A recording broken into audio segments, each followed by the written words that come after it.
तो हमें क्या करना होता है, जब हमें दिया जाता है काम कि भाई ये एपीआई की डॉक्यूमेंटेशन है, एक आपने स्टोर की एपीआईज बनानी है, डैशबोर्ड बनाना है, ठीक है, उसके अंदर प्रोडक्ट क्रिएट कर सकें, अपडेट कर सकें, डिलीट कर सकें, गेट कर सकें, ये आपने काम करना है, ठीक है। तो वो आपको इस तरह से कुछ डॉक्यूमेंटेशन दे देगा। ये अभी फेक है तो इसमें काम ज़रा डमी हो रहा है, लेकिन हम रियल काम भी करेंगे, होगा इसी तरह ही।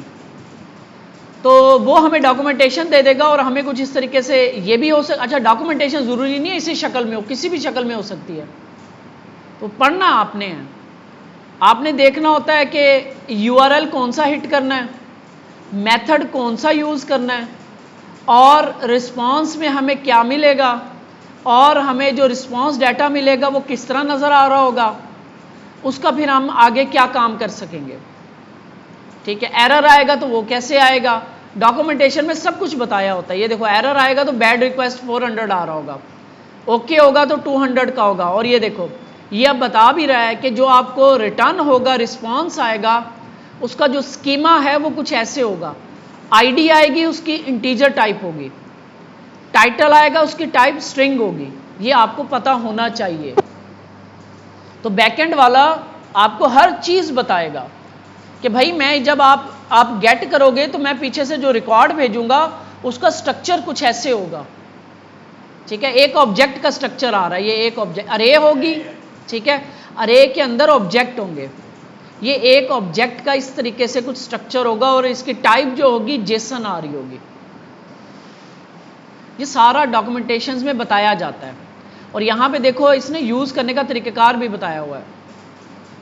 यहाँ पे देखो इसने जावास्क्रिप्ट का तरीक़ेकार बताया हुआ है, नोड के थ्रू करना है तो इस तरह कर लो, पीएचपी के थ्रू करना है ऐसे कर लो, कर्ल भी एक एक्सटेंशन होती है विंडोज़ की, उसके थ्रू करना है, पाइथन के थ्रू करना है तो आप ऐसे करोगे। तो हमारा काम अभी जावास्क्रिप्ट वाला ही है, क्योंकि हम रिएक्ट में हैं तो वो जावास्क्रिप्ट ही है, लेकिन हम एक्ससीएस से करेंगे जो हम पहले करते आए हैं। हमें जस्ट गर्ज है इसके यूआरएल से और इसके रिस्पॉन्स से।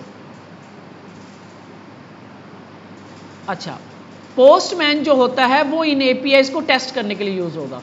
हम क्या करेंगे, पोस्टमैन में आप आओगे, लेफ्ट साइड पे आपको कुछ ये चीज़ें नज़र आ रही हैं, इसमें इंपॉर्टेंट है हमारा कलेक्शन। कलेक्शन का मतलब है एक फोल्डर, बड़ा फोल्डर, ठीक है।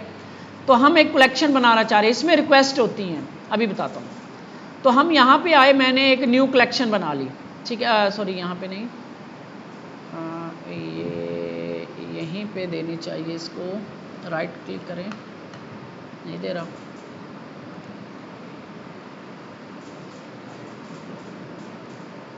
या क्रिएट अ न्यू कलेक्शन, ये तो इस पे आप आओगे तो ब्लैंक कलेक्शन के नाम से एक आ रहा है, तो इसको मैंने क्लिक किया, ठीक है। तो एक इसने कलेक्शन बना दी, इसको मैं रीनेम कर देता हूँ, रीनेम, फोल्डर बन रहा है एक किस्म का, आप यूँ समझ लो। तो मैं इसमें कह रहा हूँ कि फेक स्टोर एपीआईज, क्योंकि देखो मेरे पास और भी हैं तो ये सारी गड़बड़ हो जाएंगी बीच में एपीआईज, तो मैंने फिर अलग-अलग फोल्डर बना रखे हैं, ठीक है। तो एक मैंने बना लिया एक फोल्डर, अब इसके अंदर हमने रिक्वेस्ट डालनी है, ऐड अ रिक्वेस्ट, या इसको सिलेक्ट करके प्लस पे क्लिक करोगे तभी आपकी एक रिक्वेस्ट ऐड हो जाएगी, ठीक है। ये पूछ रहा है कि इस रिक्वेस्ट का आपने नाम क्या रखना है, तो मैं इसका नाम रख रहा हूँ गेट प्रोडक्ट्स, कि इसमें इस रिक्वेस्ट में मैं प्रोडक्ट्स गेट करूँगा। अब वो पूछ रहा है कि मेथड कौन सा यूज़ करना है, ये देखो ये वो मेथड्स हैं, एपीआई को टेस्ट करने के लिए हमें गेट करना है, आपने पोस्ट करना है, पुट करना है, पैच, डिलीट, हेड ऑप्शंस और भी होते हैं, तो मैंने गेट यूज़ करना है। अब वो कह रहा है कि यूआरएल दो इधर, तो मैं इधर आता हूँ और फेक स्टोर वाला ये वाला यूआरएल मैं उठाता हूँ, कॉपी करता हूँ और इसके अंदर ला के पेस्ट कर देता हूँ।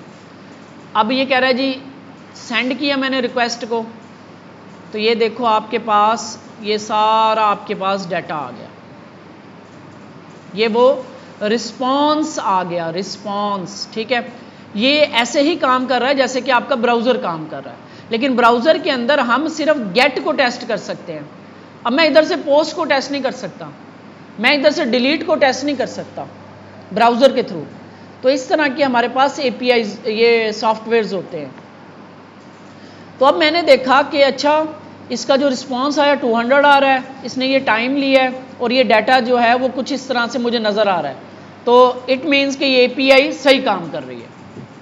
ओके है, ठीक है, पहली एपीआई मेरी ओके है और इसका मैंने नाम भी रख दिया और ये इसको मैंने सेव भी कर दिया। इसको मैं यहाँ से, ये ऊपर ये ओपन होते हैं टैब्स वगैरह, और यहाँ पे देखो ये सेव नहीं है, आपने क्या करना है, इसको सिलेक्ट कंट्रोल एस, तो ये एपीआई आपकी सेव हो गई। आप इसको बेशक क्लोज कर दो, तो ये आपकी पड़ी हुई है रिक्वेस्ट, दोबारा क्लिक करोगे आपके पास दोबारा डाटा आ गया, ठीक है।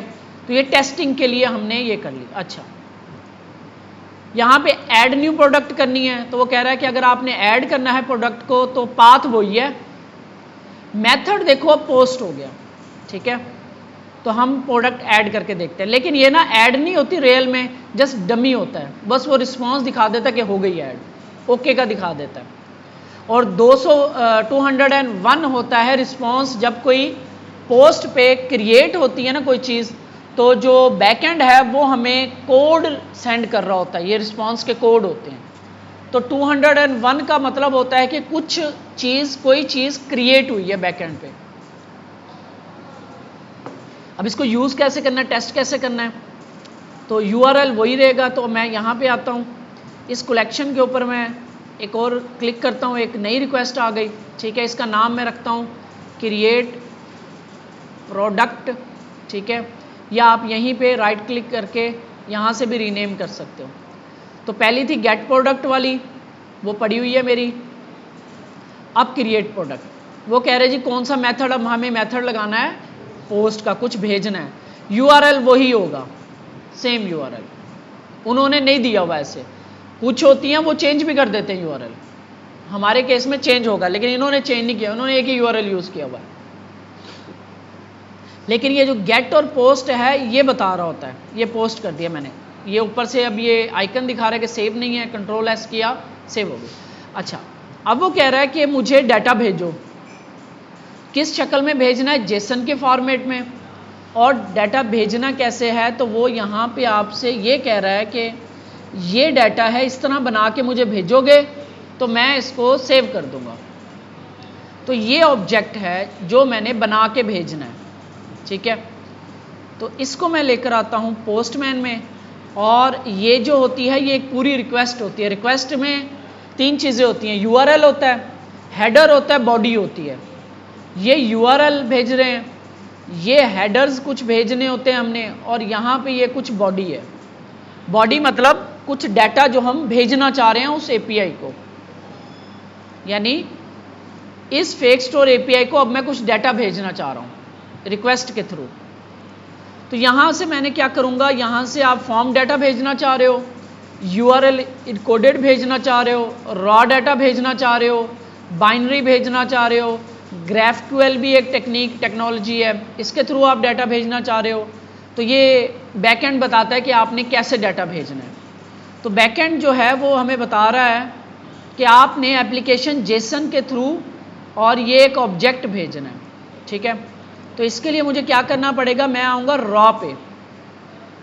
रॉ पे आना है, और इसके बाद यहाँ पे आपने इसकी टाइप जो है वो जेसन सेलेक्ट कर लेनी है।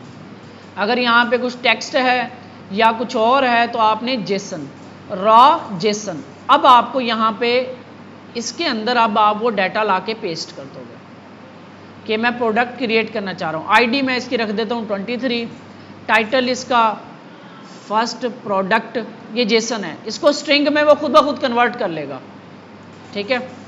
और प्राइस इसकी मैं कहता हूँ जी 55, और ये कुछ इमेज, ये क्योंकि क्रिएट नहीं होगा, जस्ट डमी है, तो जस्ट मैं आपको ऐसे ही डमी डाटा के साथ करवाता हूँ। तो हमने URL वही रखा, पोस्ट, और ये डाटा हमने बॉडी में आए, रॉ में आए, जेसन सेलेक्ट किया कि हम ये डाटा भेजना चाह रहे हैं। सेव कर लेता हूँ, और सेव करने की ज़रूरत नहीं है वैसे, लेकिन क्लिक करता हूँ, सबमिट करता हूँ, तो अब ये चल रहा है। तो ये देखो 201 रिस्पॉन्स आया, इट मीन्स कि ये API भी ओके है, और ये उसने प्रोडक्ट क्रिएट करके मुझे रिस्पॉन्स भेज दिया। ये रियल में क्रिएट नहीं होती प्रोडक्ट, ठीक है, ये बस डमी क्रिएट होती है, रियल में हम अपने पास क्रिएट करेंगे। तो ये वाली API भी ठीक चल रही है, इसकी ओके है। अच्छा जी, चौथी API, तीसरी API, कुछ अपडेट करना हो मैंने, तो ये मैं इसको बंद कर रहा हूँ, इसको बंद कर रहा हूँ। अब आ गया अपडेट करने के लिए हम करते हैं पुट, ठीक है। यहाँ से आप इसकी डॉक्यूमेंटेशन पे आओगे, अपडेट अ प्रोडक्ट, तो ये देखो टाइप अब हो गई है पुट, लेकिन अब यूआरएल थोड़ा सा चेंज हो गया। अब जाहिर है ज़रा खुद सोचो कि जब आप किसी प्रोडक्ट को अपडेट करोगे तो आपको बताना भी है कि कौन सी प्रोडक्ट को अपडेट करना है।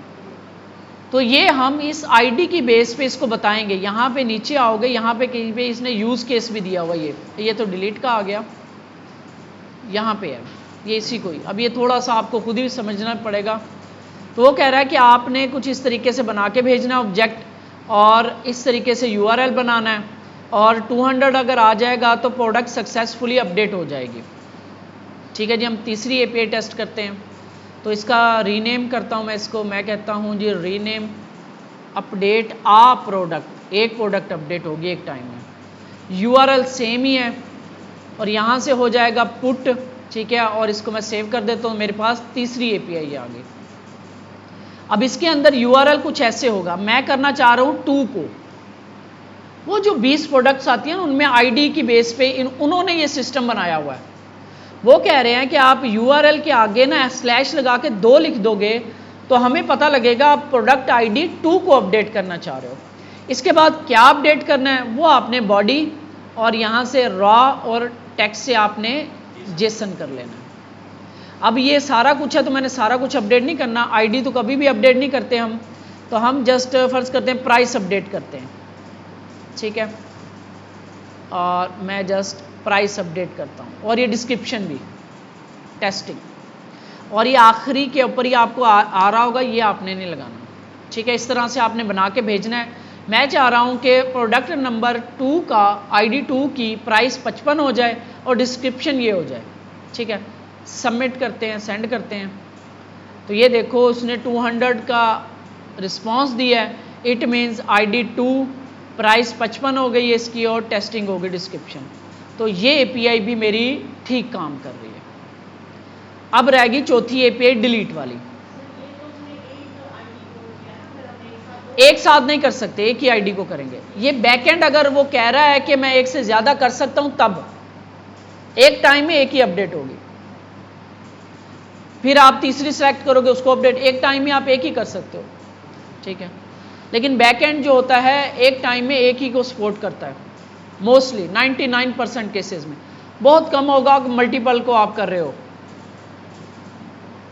वो जो बैकएंड होता है ये उसने बताना होता है, हमने सिर्फ उससे कम्युनिकेट कर रहे हैं कि भाई ये लो डाटा।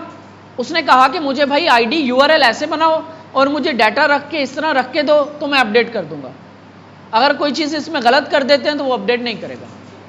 ये बैकएंड जो होता है, जो ये काम यहाँ पे हो रहा है, ये एरिया जो यहाँ पे ये पीएचपी नोड इनसे जो काम हो रहा है, ये क्या कर रहे हैं, ये आपकी इस यूआरएल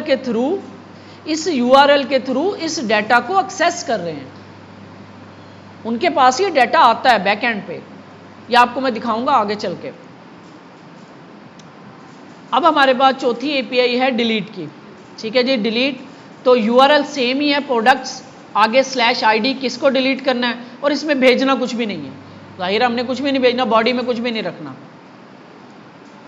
तो एक और यहाँ पे फेक स्टोर, इसके आगे आप प्लस होता है, इसके ऊपर आप क्लिक करोगे तो न्यू रिक्वेस्ट इसको बंद करो तो एक न्यू रिक्वेस्ट बन जाएगी। स्टार्ट ये गेट से ही होती है, आप इसको रीनेम कर दोगे या यहाँ पे क्लिक कर दो, ठीक है, डिलीट आ प्रोडक्ट, ठीक है। तो इसको आप यहाँ से डिलीट कर दोगे और यहाँ से स्टोर और आईडी फर्ज करो मैं 13 को डिलीट करना चाह रहा हूँ, ये हैश के बाद है। हाँ जी, हाँ जी बताया ना, ये चीज़ें आपको बैकएंड सपोर्ट करता होता है। अगर उसने एक ही दिया तो हम एक ही कर सकते हैं, ये बैकएंड ने बताना होता है। वो अगर लेता है कि नहीं आप /56/58 कुछ ऐसे भी कर सकते हो, तो ये बैकएंड डिसाइड करता है। उन्होंने एक ही डिलीट करवाई हुई है। इसके बाद बॉडी के अंदर इसको कुछ नहीं चाहिए तो मैं नन कर रहा हूँ, ठीक है। तो एपीआई जस्ट क्या कर रही है, डिलीट कर रही है। मेथड डिलीट यूआरएल और आगे आईडी, 13 नंबर आईडी को मैं डिलीट करना चाह रहा हूँ, सेंड करूँगा तो देखो 200 ओके, और उसने बताया कि 13 नंबर ये वाली प्रोडक्ट थी और ये अब डिलीट हो चुकी है, ठीक है। और यहाँ से इसको आपने सेव कर लेना है। तो ये भी ओके है। तो यहाँ पे मुझे पता लग गया इस एपीआई को यूज़ करके कि एपीआई का डाटा कैसे बनाना है, मैंने यूआरएल किस तरह यूज़ करना है और उसके रिस्पॉन्स में मुझे क्या मिलेगा, ठीक है। और मैंने सारी टेस्टिंग कर ली, मेरी एपीआईज ओके हो गई हैं, मुझे सारा स्ट्रक्चर पता लग गया। अब हम फ्रंट एंड स्टार्ट करते हैं, यानी कि इंटीग्रेशन स्टार्ट करते हैं। फ्रंट एंड तो हमने कुछ बना लिया, तो उसमें इंटीग्रेशन स्टार्ट करनी होती है, ठीक है। आप यूआई बनाते रहो, कोई मसला नहीं है, डमी डाटा के साथ आप बना लो। अब हमारी इंटीग्रेशन स्टार्ट होती है बैक एंड के साथ। एक एपीआई लगाते हैं, तो ये मैंने हमारा वो जो डैशबोर्ड है उसको ओपन किया हुआ है, और यहाँ से मैं गिटहब, एक चीज़ और भी समझ लो, ये मैंने गिटहब डेस्कटॉप ओपन किया हुआ है। यहाँ से एक लिखा होता है ब्रांच। इस ब्रांच का क्या मतलब है, आइडिया है किसी को? यहाँ पे ब्रांच है मास्टर। बेसिकली ब्रांच का मतलब होता है, यहाँ पे ब्रांच का मतलब ये है कि एक कोड की पूरी आपने जो वो एप्लीकेशन है, जो आपकी कोड है, उसकी एक कॉपी, एक ब्रांच एक कॉपी, ठीक है, एक ब्रांच एक कॉपी। तो होता क्या है कि हम करते क्या हैं, ब्रांचेस बना लेते हैं। जैसे दरख्त होता है ना, उसकी ब्रांचेस होती हैं, वो जो, तो वो दरख्त ही होता है, वो भी एक दरख्त ही है पूरा। एक ब्रांच उसकी, एक उसकी कॉपी है एक दरख्त की, ठीक है। उसके ऊपर भी पत्ते हैं, उसके ऊपर भी फूल है। तो यूं समझ लो आप, एक ब्रांच का मतलब होगा एक कॉपी, कोड की एक कॉपी। अब अगर मैं यहां पे न्यू ब्रांच करता हूं और इसका मैं नाम देता हूं फेक स्टोर एपीआई, कोई भी नाम दे सकते हो, स्पेस नहीं देनी, कैपिटलाइज नहीं करना, डैश लगा सकते हो, अंडरस्कोर लगा सकते हो। तो मैंने यहाँ पे फेक स्टोर डैश एपीआई इसका नाम रख दिया, और यहाँ पे ये बता रहा है कि आप इसकी जो कॉपी बनाना चाह रहे हो वो किस ब्रांच से बनाना चाह रहे हो। तो हम मास्टर ब्रांच की एक कॉपी बनाना चाह रहे हैं।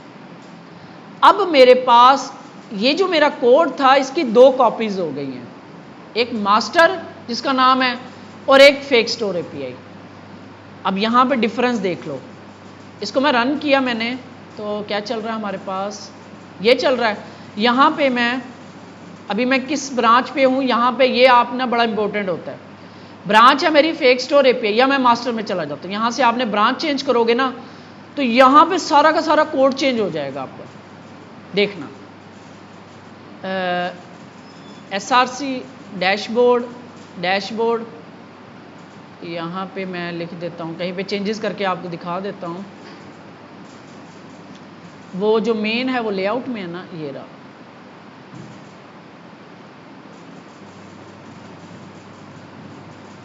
ये है, ठीक है। मेन कंटेंट स्लैश मास्टर लिख दिया, सेव किया मैंने, ठीक है। यहाँ पे मास्टर, अब मैं यहाँ से ब्रांच चेंज कर रहा हूँ।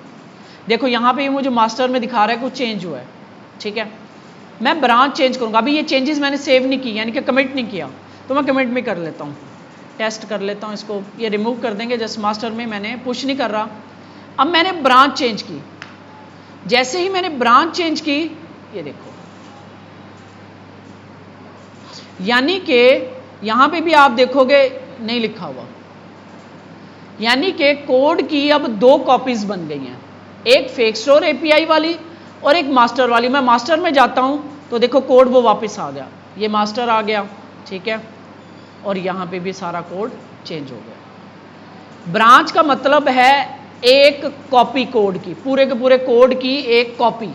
हमने क्या किया, मास्टर की एक कॉपी बना ली फेक स्टोर में। क्यों बनाई है मैंने, वो इसलिए बनाई है कि मैं फेक स्टोर वाला काम इसमें करूंगा, क्योंकि मेन हमारा जो काम है वो हमने मास्टर में ही करना है। ये टेस्टिंग के लिए आपको यहाँ पे जो चेंजेस करूंगा, जब मैं मास्टर में जाऊंगा सारी चेंजेस अलहदा पड़ी होंगी, हमारी एक और कॉपी में पड़ी होंगी, तो हमें टेंशन नहीं होगी कि वो काम इधर इधर इधर गड़बड़ नहीं होगी हमारी, ठीक है। तो ये बहुत इंपॉर्टेंट चीज़ है कॉपी बनाना। ये करते कैसे, फिर हम क्या करते हैं, बेसिकली इसका काम क्या होता है, इसका मकसद, फ़र्ज़ करो दो लोग काम कर रहे हैं, एक प्रोडक्ट पे, एक प्रोजेक्ट पे दो लोग काम कर रहे हैं। एक बंदा लॉगिन का पेज बना रहा है, एक बंदा साइन अप का पेज बना रहा है, ठीक है, कोड एक ही है। तो क्या करेंगे, एक बंदा अपनी एक ब्रांच बना लेगा लॉगिन पेज के नाम से, दूसरा डेवलपर जो है वो दूसरी ब्रांच बना लेगा। कोड मेन एक ही रहेगा, मास्टर एक ही रहेगा, वो अपना काम करता रहेगा, वो अपना काम करता रहेगा। जब दोनों का काम कंप्लीट हो जाएगा तो जो थर्ड पर्सन होता है, जो मैनेजर, ये मैं आपको वो सिनेरियो बता रहा हूँ कि कैसे काम हो रहा होता है। तो वो जो हैंडल कर रहा होता है प्रोजेक्ट को, फर्ज करो मैं हैंडल कर रहा हूँ, आपने लॉगिन का पेज बनाया, इसने साइन अप का पेज बनाया, मास्टर ब्रांच और मेन ब्रांच मेरे पास है, मैं हैंडल कर रहा हूँ। आप अपना काम पुश कर दोगे, आप अपना काम पुश कर दोगे, तो मेरे पास दोनों का काम आ जाएगा। मैं देखूंगा, लॉगिन वाली ब्रांच में जाऊंगा, देखूंगा इसका लॉगिन पेज ठीक काम कर रहा है, फिर मैं साइन अप वाली ब्रांच में जाऊंगा, उसका काम देखूंगा ठीक काम हो रहा है। जब मुझे लगेगा कि दोनों ने सही काम किया है और मेन तो हमारी मास्टर है, तो फिर हम क्या करते हैं, मर्ज कर देते हैं। उससे क्या होगा, देखो ये जैसे एक ब्रांच चल रही है मास्टर, ये ब्रांच चल रही है मास्टर, यहां से किसी ने उसकी कॉपी बना ली, लॉगिन का पेज बनाया, साइन अप का पेज बनाया, और इन दोनों को फिर जाके एंड पे मास्टर के अंदर मर्ज कर देते हैं, ठीक है। तो ये काम अभी हम आगे चल के समझ लेंगे।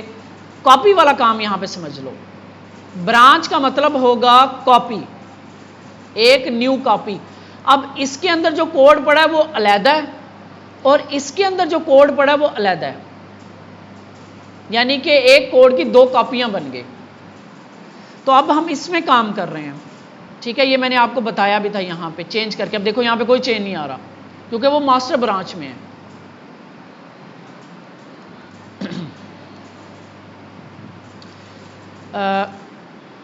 आई थिंक यहाँ पे ना इसको आप, तो ये जो ब्रांच बनाई है मैंने, इसका मकसद यही है कि हमारा जो मेन कोड है वो डिस्टर्ब ना हो, ठीक है। एक हमने कॉपी बना ली, और ये आपको वहाँ नज़र नहीं आएगी जब तक आप इसे पब्लिश नहीं करोगे, ठीक है। ये आपको गिटहब पे नज़र नहीं आएगी, तो वो भी दिखाता हूँ वहाँ पे कैसे देखना कोड।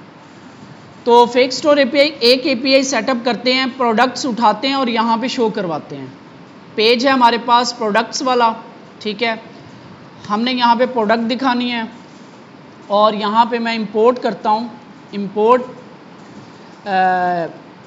यूज़ इफ़ेक्ट, क्योंकि एपीआई कॉल होगी। और एक और चीज़ हमने यहाँ पे कंट्रोल सी npm इंस्टॉल एक्सीएस, क्योंकि हमारा काम एक्सीएस से है ना, तो हमने एपीआई कॉल जो करनी है एक्सीएस, और ये स्टैंडर्ड है, ये भी यही यूज़ होती है एक्सीएस ही मोस्टली।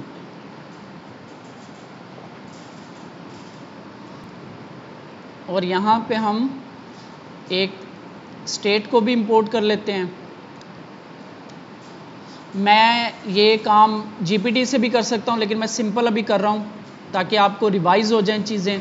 आगे चल के जो चीज़ हमें रिपीट हो रही होगी हम जीपीटी से करवा लेंगे, टाइम बचाएंगे हम अपना, ठीक है। एक्सेस इंस्टॉल हो गई है, npm रन डेव, दोबारा ऐप चला लेता हूँ।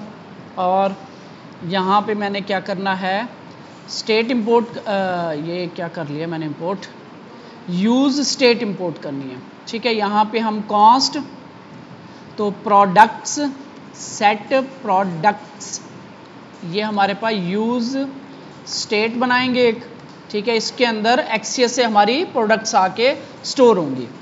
तो यहाँ पे यूज़ इफ़ेक्ट, और इसके अंदर हम callback function comma dependency array, dependency array, खाली अरे पास करेंगे, इसका मतलब होगा वन टाइम चलेगा ये, ठीक है। और यहाँ पे हम आएंगे और इसके अंदर मैं अब कॉल करूँगा एक्सीएस की, एक्सीएस, ठीक है। मेथड मुझे कहाँ से पता चलेगा, ये वाला काम कर रहा हूँ तो मेथड गेट, तो एक्सीएस डॉट गेट, यूआरएल कहाँ से उठाऊँगा, मैं यहीं से उठाऊँगा। अब एपीआई से, एपीआई सेटअप कर ली हमने पोस्टमैन, तो यहीं से कोशिश करेंगे हम चीज़ें उठाएंगे, ठीक है। Dot then, dot then, then, then में हमें कॉल बैक, ठीक है।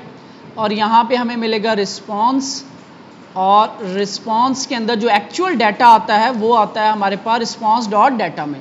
तो हम करेंगे सेट प्रोडक्ट्स और रिस्पॉन्स डॉट डाटा, और देन चलता है हमेशा ट्रू के केस में, यानी कि जब प्रॉमिस रिजॉल्व होता है। अभी मैं एरर्स को नहीं देख रहा, तो एरर्स को हम जब अपना काम करेंगे तब देखेंगे। अभी जस्ट एक ही कंडीशन देख रहे हैं, ट्रू, बस ये समझना है कि हर चीज़ ठीक चल रही है हमारी। तो प्रोडक्ट्स यहाँ पे अब मैं आपको यहाँ पे हम ज़रा चैट जीपीटी को इन्वॉल्व करते हैं, टेबल बनाते हैं, टेबल के अंदर प्रोडक्ट शो करवाते हैं। अब मैं कैसे करूँगा, तो ये मैंने डिसेबल कर दी थी एक्सटेंशन, क्योंकि वो सजेशन देना शुरू कर देता है मुझे, तो दूसरी क्लासेस को पढ़ाना होता है, फिर सजेशन आ रहे होते हैं, तो फिर बच्चे कहते हैं जी क्या हो रहा है, सॉरी इनेबल कर लिया, ठीक है। अच्छा, मैं इसे कहूँगा कि भाई मेरे पास कुछ डाटा आ रहा है इस ऑब्जेक्ट के अंदर, तो मुझे एक टेलमेंट का टेबल बना के दो, ठीक है। मैं कहता हूँ इस फाइल के अंदर इस पॉइंट, इस जगह पे ये प्रोडक्ट डॉट JSX इसने सेलेक्ट कर रखी है, तो मैं कहता हूँ क्रिएट आ प्रोडक्ट्स टेबल, ठीक है, यूज़ यूज़ अकॉर्डिंग टू, अब ये आप कितनी अच्छी उसे बता सकते हो, ये अब आपके ऊपर है। According to this object, enter करके ये ऑब्जेक्ट पेश कर रहा हूँ कि भाई ये ऑब्जेक्ट आ रहा है, ठीक है, इसकी बेस पे मुझे एक टेबल बना के दो। मैं वो HTML टाइम बचा रहा हूँ अपना टेबल बनाना, यूजिंग टेलवेंट CSS 3, ये भी बता देना उसको कि हम 3 में कर रहे हैं, कहीं वो 4 का कोई चीज़ ले आए क्लास और वो 3 में हो ना तो मसला आ जाए, तो हम 3 यूज़ कर रहे हैं, ठीक है। तो ये उसको हमने कहा कि हमें बना के दो ज़रा, तो हम ज़रा HTML में टाइम बचा लें, तो स्लो है इंटरनेट। यहाँ पे देखो न्यू डिपेंडेंसी ऑप्टिमाइज्ड एक्सिस, तो जैसे हम एक्सिस का यूज़ किया है ना, तो ये जो वीट होता है ये उसकी जो फाइलें होती हैं उसको ऑप्टिमाइज़ कर लेता है, ठीक है। ये बनाना शुरू कर दिया उसने, बल्कि बना दिया मुझे, तो इसको मैं जस्ट जो भी है इसको मैं कीप कर लेता हूँ। यहाँ से कीप करना है, देखो इसने डैशबोर्ड को भी चेंज किया है। डैशबोर्ड में क्या चेंज किया है, यहाँ पे कुछ गैप दिया, आई थिंक डैशबोर्ड लेआउट में भी कुछ चेंज किया, वैसे करना नहीं चाहिए था, लेकिन एक ही फाइल की है मॉडिफाई, एक ही की है, ठीक है, एक ही फाइल को मॉडिफाई किया, कीप, ठीक है। और इसको देख लेते हैं, एक दफ़ा कोड को रीड भी करना है आपने कि क्या काम कर लिया उसने। तो उसने डिस्प्ले ओवरफ्लो एक्स और MT6 किया, उसने इमेज टाइटल काउंट और एक हेड बनाया, हेड के अंदर इसके प्रोडक्ट के ऊपर मैप लगाया, एक एक प्रोडक्ट ली और की के तौर TR, ठीक है ना, एक एक रो, और उसमें उसने प्रोडक्ट डॉट ID इमेज लगा दी, इमेज का टैग लगा के, टाइटल उसके पीछे R टैग, और उसने हाइट विड्थ भी उसकी दे दी, छोटी सी इमेज बना के लगाई होगी। और उसके बाद उसने यहाँ पे ये ग्रीन कुछ कलर भी टेक्स्ट के कलर्स कर दिए, कैटेगरी, रेटिंग, रेट, और ये कुछ इस तरह। तो ये बड़ा अच्छा इसने बना दिया होगा, उम्मीद है। तो हम जाएंगे प्रोडक्ट्स पे, तो कुछ भी नहीं बना, देखते हैं क्या मसला है। कंसोल करते हैं, और कहाँ पे हूँ मैं, /प्रोडक्ट्स, अच्छा ये आ गया, ठीक है। तो आपने बस अभी तो ये सब कुछ ठीक चल रहा है, तो इसने हमें ये डाटा बना के दे दिया, हमारी प्रोडक्ट लोड हो गई। अब यहाँ पे मुझे ये, अब मैं फेक स्टोर के साथ चल रहा हूँ, ठीक है, ये इस तरीके से प्रोडक्ट लोड होगी, कुछ इस तरह दिखा रहे होते हैं हम प्रोडक्ट्स को डैशबोर्ड में, रेटिंग दिखा रहा है, काउंट दिखा रहा है, ठीक है, वो जो था मैंने उसे कहा कि ये डाल दो, उसने सारा कुछ दिखा दिया। लेकिन ये जो काउंट है ना, या जो रेटिंग है, रेटिंग की मुझे यहाँ पे ज़रूरत नहीं है, रेटिंग की ज़रूरत कस्टमर को होती है, मुझे इसकी ज़रूरत नहीं है, मैंने तो जैसे ऐड डिलीट अपडेट करना होता है इस एंड पे। तो मैं कहता हूँ इसको कि भाई इस कॉलम को ख़त्म करो, अब इसी से काम करवाता हूँ, इसको भी समझ लो कि कैसे इसके साथ हमने काम करवाना होता है कुछ भी नहीं है, ये कोई टेक्निकल चीज़ है, वो मैंने यहाँ पे खुद किया आपके सामने। ये काम वही है जो हमने 50 दफ़ा कर रखा है, HTML CSS है ये। अब मैं इसको ये कहूँगा कि मुझे ये कॉलम नहीं चाहिए, ये रेटिंग वाला और काउंट वाला, इसकी जगह एक कॉलम लगाओ एक्शन का, उसके अंदर मुझे बटन दे दो एडिट डिलीट, कि मैं हर प्रोडक्ट को एडिट कर सकूँ, डिलीट कर सकूँ, ठीक है। तो यहाँ से मैं इसको अब कहूँगा कि भाई अपडेट द टेबल, रिमूव कौन कौन से हैं यहाँ से ये बताओ, rating and count, rating and count columns या and add new column action. ठीक है, अभी इसके पीछे ये काम जो करेगा उसको अभी जैसे को यही कहते हैं, तो देखते हैं ये क्या अपडेट करता है।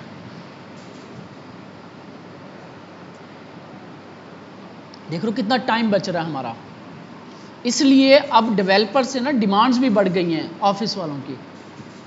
जो पहले हम 1 महीने में काम करते थे, अब वो कहते हैं जी हमें 2 हफ्ते में करके दो, क्योंकि उन्हें भी पता है कि ये काम अब इस तरह होता है। लेकिन कोई मसला नहीं है, होता है।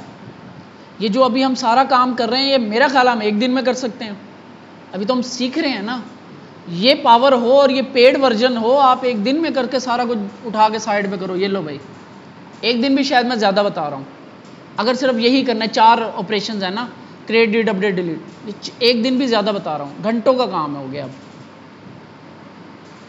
अब देखो ना, उसने ये सारा कुछ मुझे करके दे रहा है और ऐड एडिट बटन भी लगा के देगा मुझे। ठीक है, एक्शंस के एडिट व्यू वाला लगा रहा है, और व्यू वाला बटन, चलो इसने व्यू लगा दिया, हम अपने बाकी बटन हम खुद लगा लेंगे। तो इसने कुछ बताया भी है। ठीक है, उसे हमें बोला नहीं है, बस मैंने करवाना भी नहीं चाह रहा था, मैं चाह रहा था खुद करूँ मैं। ठीक है, तो इसने यहाँ पे एक एक्शन का कॉलम डाल दिया और इसमें एक बटन व्यू का डाल दिया, और इसके अंदर अभी कुछ भी नहीं है। हमें यहाँ पे 3 बटन्स चाहिए। ठीक है, अब मैं ये बटन खुद बनाता हूँ, इसको मैं साइड पे कर रहा हूँ। ठीक है, तो यहाँ पे मैं बटन बना लेता हूँ एक व्यू का। 3 बटन बनाते हैं, व्यू, एडिट, डिलीट। और ये बेसिकली ये बटन नहीं होंगे, इनको हम बनाएंगे लिंक। ठीक है, ये हमारे लिंक होंगे सारे, क्योंकि ये अगले पेजेस पे जाएंगे ना। व्यू करने के लिए अगला पेज ओपन होगा, एडिट करने के लिए अगला पेज ओपन होगा, डिलीट करने के लिए डिलीट के लिए बटन होगा, क्योंकि डिलीट हम यहीं पे करेंगे। लिंक, ठीक है, और लिंक तो इंपोर्ट कर लिया, और यहाँ पे आपको अभी कुछ भी ख़ास नज़र नहीं आ रहा, तो इसकी जगह ज़रा थोड़ी है, तो हम इसको सेट करते हैं। अच्छा जी, इनके जो एंड पे हम ज़रा ME2 कर देते हैं, जस्ट मार्जिन एंड थोड़ा सा दे देते हैं। यहाँ पे अब इतना सा काम हम खुद कर देते हैं। ठीक है, और ये जो है ये बड़ा क्यों हो रहा है, क्योंकि ये बटन है, इसको भी मैं लिंक कर देता हूँ। बटन की वजह से ना वो बड़ा बड़ा सा लग रहा है।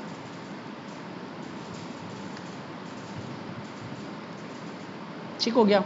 व्यू व्यू व्यू, इसको हम चेंज करते हैं, ये व्यू होगा, ये होगा हमारा एडिट, और लास्ट वाला होगा हमारा डिलीट।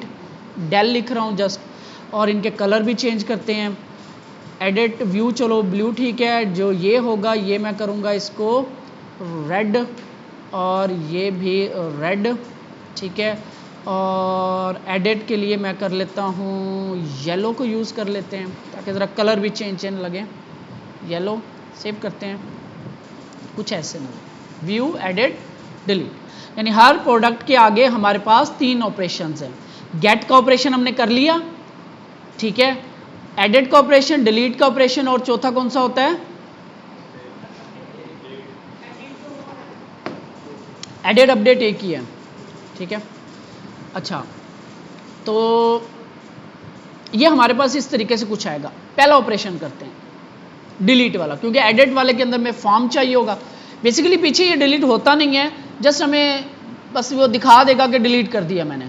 ये प्रोडक्ट डिलीट नहीं होंगी, ठीक है, क्योंकि उनकी ये प्रोडक्ट्स हैं, तो वो अपना मेन काम डिलीट नहीं करवाते। हम एक और चीज़ यूज़ करेंगे, जो हम यूज़ करेंगे उसमें हम डिलीट करेंगे। जस्ट इस तरीके से आपने व्यू करवाना है। ऑपरेशंस कैसे परफॉर्म होंगे? जस्ट एक ऑपरेशन करते हैं, क्योंकि यहाँ पे रियल टाइम होगा नहीं, तो जस्ट एक ऑपरेशन करते हैं, बाकी ऑपरेशन हम दूसरी APIs पे करेंगे। कुछ इस तरीके से आपका डाटा फैच हो रहा होगा, गेट हो रहा होगा, शो हो रहा होगा। डिलीट का काम करते हैं, तो जब मैं इस डिलीट पे क्लिक करूँगा, ठीक है, तो ऑन क्लिक तो मेरा हैंडल डिलीट वाला मेथड चलेगा। ठीक है, हैंडल डिलीट वाला मेथड हम यहाँ बनाएंगे, यहाँ पे।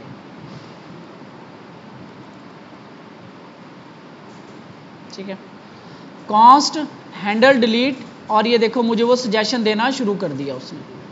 टैब दबाओगे कंप्लीट हो जाएगा कोड। सेव करते हैं जस्ट ये टेस्टिंग के लिए कि चल रहा है, ठीक चल रहा है, चल रहा है, ठीक चल रहा है, ठीक जा रहा है। क्योंकि ये लिंक है तो बटन भी हो सकता था, क्योंकि इसमें मैंने वो 2 नहीं दिया हुआ तो ये कहीं जाएगा ही नहीं, तो वरना हमें इसको यहाँ पे ब्लॉक करना पड़ता, event डॉट प्रिवेंट डिफ़ॉल्ट करना पड़ता।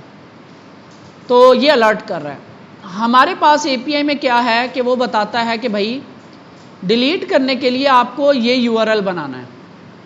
ठीक है, इस URL को मैं यहाँ से कॉपी कर लेता हूँ। ठीक है, इसके अंदर हमें अब करनी है XCS की कॉल। ठीक है, तो XCS डॉट डिलीट, वो देखो वो बताना शुरू कर दिया उसने मुझे। ठीक है ना, डिलीट, इसके अंदर हम अब ये नॉर्मल सी चीज़ें हैं, इसके लिए मैं इतना टाइम नहीं। ठीक है जी, इसके बाद XCS डॉट डिलीट और HTTPS फेक्सटोर API /product और ID वो दे रहा है 6, लेकिन ये ID वो होगी जो हम यहाँ से भेजेंगे, जिसके ऊपर हम क्लिक करेंगे। ये अगर भेजेंगे तो ये ID फर्स्ट, इसने ID नहीं लगाई, तो ये 1 है तो इस पर क्लिक करेंगे तो 1 ID जाएगी, इस पर क्लिक करेंगे तो 2 जाएगी। तो इसको कैसे हम करेंगे, तो यहाँ पे जब हम हैंडल डिलीट कर रहे हैं तो अब इसको ये एक्सेप्ट करेगा एक ID को। ठीक है, अब ये हमारा हो जाएगा। अब ये ऐसे नहीं चलेगा क्योंकि इसको हमने डाटा पास करना है, इसके अंदर ऐसे हमें एक कॉल बैक बनाना पड़ेगा, उसके अंदर हमें ये फंक्शन कॉल करना और इसके अंदर प्रोडक्ट डॉट ID। अब इस फंक्शन में इस बटन के थ्रू हर एक की ID जा रही है। इसको टेस्ट कर लेते हैं, इसको यहाँ पे अभी XCS को नहीं चलाते, इसको कमेंट करता हूँ और इस ID को अलर्ट करवा के देख लेते हैं।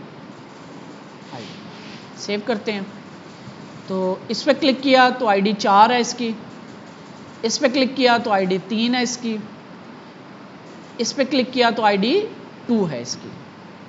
ठीक है, तो ये हमारे पास ID आ रही है। ठीक हो गया, अलर्ट।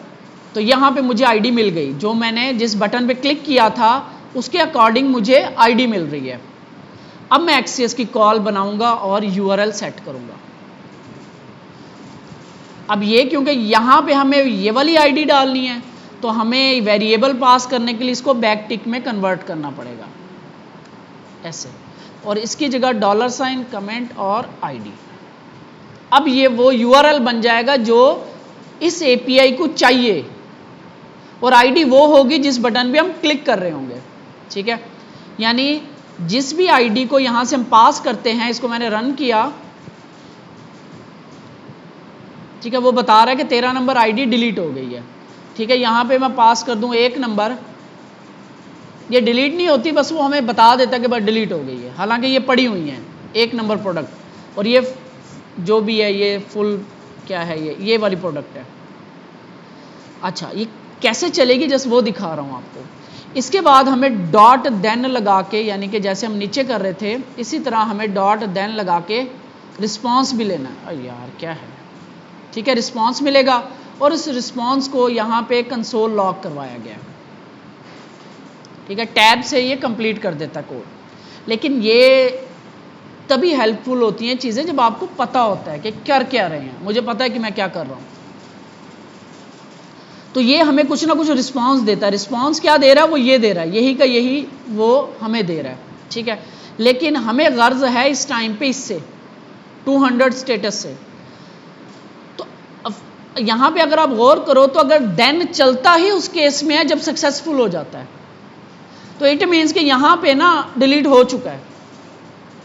ठीक है, तो मुझे क्या करना है, यहाँ पे जस्ट अगर रिस्पॉन्स आ गया तो मैं अलर्ट शो करवा देता हूँ SUCCESS successfully deleted, that's it. Click किया, कॉल चल रही है, सक्सेसफुली डिलीटेड। API कॉल चल रही थी वो, लेकिन डिलीट होता नहीं है। रिफ्रेश करूँ तो ये प्रोडक्ट पड़ी होगी, जस्ट उसे बता दिया कि बस डिलीट हो गई, यानी API हमारी सही चल गई।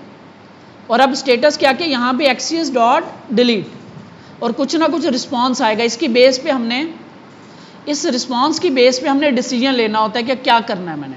लेकिन अभी कुछ भी नहीं है ख़ास, तो जस्ट आपको मैं दिखा रहा हूँ कि वर्क कैसे होगा।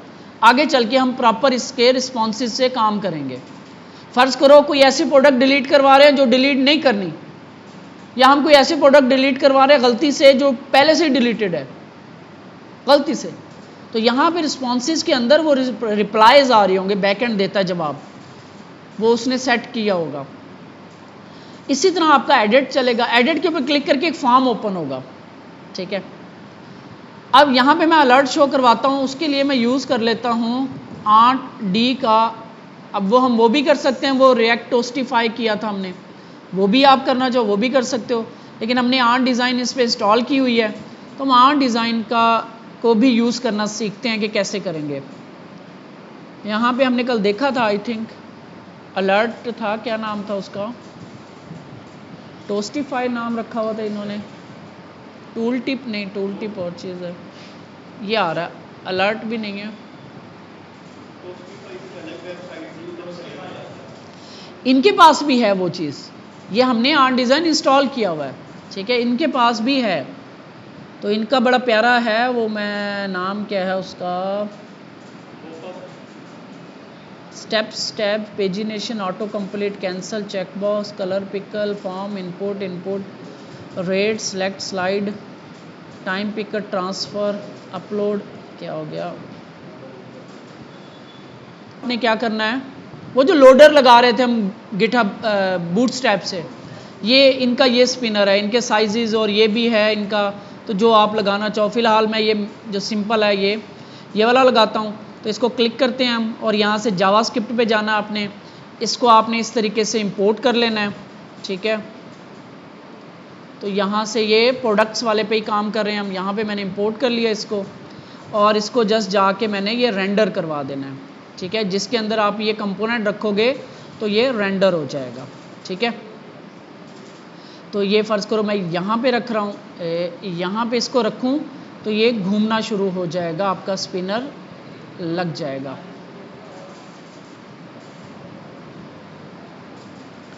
क्या हो गया है,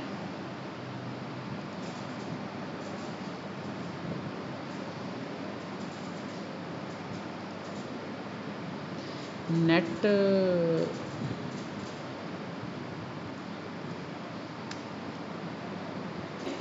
शो करवाना है जब एपीआई कॉल चल रही हो तब नजर आए, ठीक है। उसके लिए हमें क्या करना पड़ेगा, यहाँ पे एक स्टेट बनानी पड़ेगी, याद हो अगर आपको, तो हमें एक स्टेट बनानी पड़ेगी लोडिंग, ठीक है। वो देखो मुझे बता रहा है, तो हम उसी को यूज़ करते हैं, लोडिंग, सेट लोडिंग फॉल्स, ठीक है। जैसे ही ये चलेगी एपीआई, ये फंक्शन चलेगा, तो यहाँ पे सेट लोडिंग जो है वो ट्रू हो जाएगी, और डॉट फाइनली में ये सेट लोडिंग फॉल्स हो जाएगी। जी डिलीट वाले में ही कर रहे हैं ना, डिलीट करते हैं तो एपीआई कॉल चल रही थी ना, टाइम लग रहा था, ठीक है।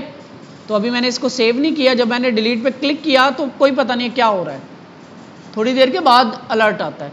इस दौरान में क्या होगा वो दिखाने के लिए ये कर रहा हूँ मैं, ठीक है। तो ये सेट लोडिंग ट्रू कर दी, और फाइनली के अंदर ये सेट लोडिंग फॉल्स हो जाएगी। अब ये जैसे ही बटन को प्रेस करेंगे डिलीट वाला, तो ये फंक्शन चलेगा और इस लोडिंग स्टेट को ट्रू कर देगा, और जब ये एक्सेस की कॉल कंप्लीट हो जाएगी तो लोडिंग फॉल्स हो जाएगी। इस दौरान हमने ये कंपोनेंट दिखाना है, तो ये कंपोनेंट ये है, इसको यहाँ से कट करता हूँ और इसको दिखाना मैंने, चलो यहीं दिखा देता हूँ, लेकिन इसके पीछे मुझे कंडीशन लगानी है। मैं कहूँगा लोडिंग जो है एंड स्पिन, दैट्स इट, कि लोडिंग जब ट्रू हो तब आपने ये कंपोनेंट दिखाना, अदरवाइज नहीं दिखाना। तो लोडिंग इस टाइम पे फॉल्स है, ठीक है।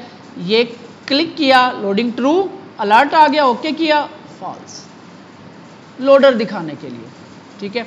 इस तरीके से कुछ हैंडल करेंगे हम चीज़ों को।